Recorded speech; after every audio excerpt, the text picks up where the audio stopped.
So, what does it actually mean for a machine to learn? I mean, not just to calculate and not just to memorize a bunch of facts, but to genuinely learn a concept so it can apply it to new situations it has never ever seen before. Well, that is the quest for generalization, and it's the real story of how modern AI actually works. Way back in 1950, the brilliant Alan Turing kind of framed this whole problem perfectly. He suggested that, look, instead of trying to program a finished, adult-like intelligence from scratch, why not try to build something more like a child's brain, a machine that starts out simple and then can be educated? And right there, that's the fundamental challenge that drives this entire field. I mean, think about it. Any computer can memorize 1 million photos of birds. That's easy. But how do you teach it the idea of a bird, the concept, so it can recognize a species it's never encountered before? How do we build the child and avoid building the parrot? Okay, so to answer that huge question, we really have to start with the basics. What is the fundamental task we're even asking a learning machine to do in the first place? Well, it usually starts with something called supervised learning. The best way to think of it is like teaching with flashcards. We give the machine a massive, and I mean massive, data set of examples that have already been labeled by humans. Millions of pictures, all correctly labeled cat. The whole goal is for the machine to figure out the underlying patterns on its own so that eventually it can correctly label a brand new picture of a cat all by itself. But here's the thing. This whole process has a great villain, a really fundamental problem that researchers have been fighting for decades. It's this incredibly deceptive trap called overfitting.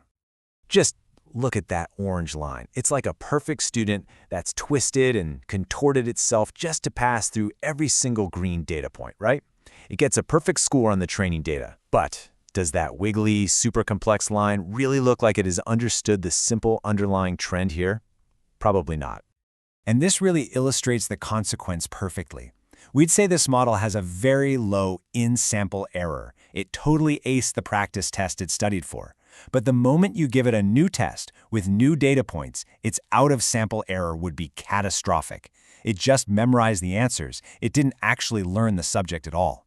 So, here's the crucial point. Overfitting is what happens when a model is just too complex, and it starts mistaking random noise for a real signal. It learns all the specific little quirks of the training data instead of the true general pattern that we wanted to learn. It's become the parrot, not the child. So this, of course, led mathematicians to a really critical question.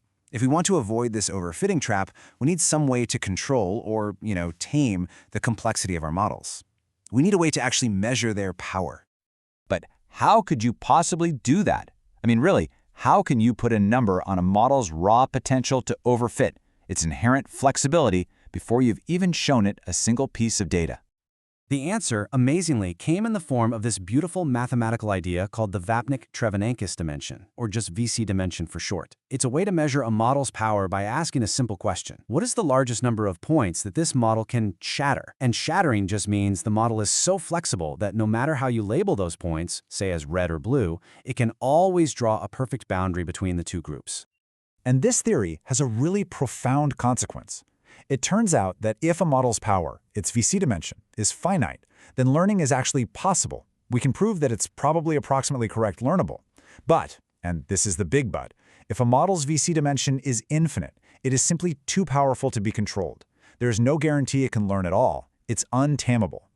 So this entire theoretical framework, this whole quest to balance power with control, it really gave rise to the two dominant families of machine learning models that we see today.